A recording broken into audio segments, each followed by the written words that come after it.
സുഹൃത്തുക്കളെ, ഒരു പ്രധാനപ്പെട്ട കാര്യം പറയാനാണ് ഇവിടെ ഇപ്പോൾ ലൈവിൽ വന്നിരിക്കുന്നത്. ഒരു 2 മാസം മുമ്പ് എൻ്റെ മോൻ വിഷ്ണു അവനെ കാണാതായി സുഹൃത്തുക്കളെ. പക്ഷേ അന്ന് ഉച്ചയ്ക്ക് തന്നെ അവനെ തിരിച്ചു കിട്ടി. അപ്പോൾ എൻ്റെ ഒരു പ്രധാനപ്പെട്ട പ്രിയപ്പെട്ട സുഹൃത്ത് അവൻ പറഞ്ഞതിൻ്റെ പുറത്ത് ദാണ്ട ഈ ഫോട്ടോ ഞാൻ ഫേസ്ബുക്കിലും വാട്സപ്പിലും ഇട്ടിരുന്നു സുഹൃത്തുക്കളെ. പക്ഷേ അന്ന് ചെറുക്ക ഉച്ചയ്ക്ക് തന്നെ തിരിച്ചു വന്നു.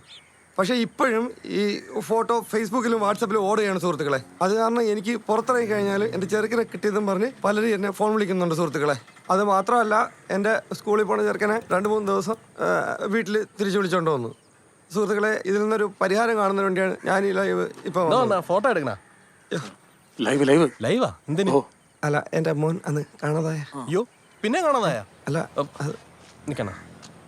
പ്രിയപ്പെട്ടവരെ, ഇതൊരു സ്ഥിരം സംഭവമായി മാറിക്കഴിഞ്ഞു. ഈ ജാംബവാന്റെ വിഷ്ണുവിന്റെ മിസ്സിംഗ് കേസ്. നിങ്ങൾക്ക് ആർക്കെങ്കിലും എന്തെങ്കിലും ഒരു കാര്യം ഇതിനെപ്പറ്റി അറിയാമെങ്കിൽ എത്രയും പെട്ടെന്ന് ബിനുക്കുട്ടൻ ചേട്ടനെ വിളിച്ച് കാര്യം പറയണം. ഇതൊരു അച്ഛൻ്റെ എൻ്റെ പൊന്ന് സാറേ, എൻ്റെ മോനാണ് ഈ നിൽക്കണത്, വിഷ്ണു. മനസ്സിലായോ? ശരിയാണല്ലോ. പ്രിയപ്പെട്ടവരെ, പറ്റിയ അബദ്ധം എന്റേതാണ്. ജാംബവാനെ അല്ല കാണാതെ പോയത്, ഞാനാണ് ജാംബവാനെ കാണാതെ. ജാംബവാനല്ല സാറേ, വിഷ്ണു. ശരി. മതി കട്ടി.